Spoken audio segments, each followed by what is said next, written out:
حضرت یعقوب علیہ السلام پہ 80 سال تک مصیبت رہی، اور بعض روایت میں آتا ہے کہ 40 برس تک، 40 سال تک حضرت یعقوب علیہ السلام نے جدائی برداشت کی، یا 25 سال 40 سال 80 سال 80 سال اپنا غم اللہ کو سناتے رہے۔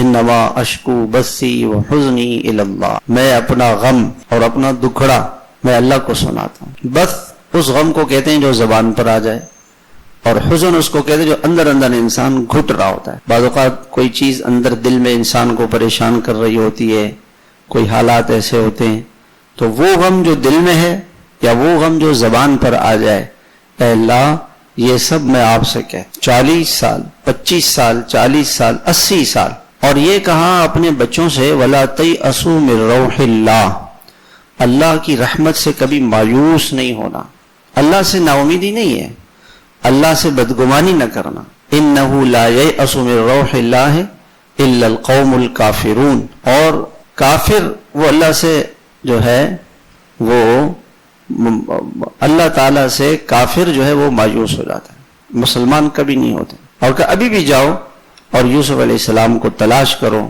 80 سال تک دعا مانگتے رہے، 80 سال کے بعد دعا قبول ہوئی۔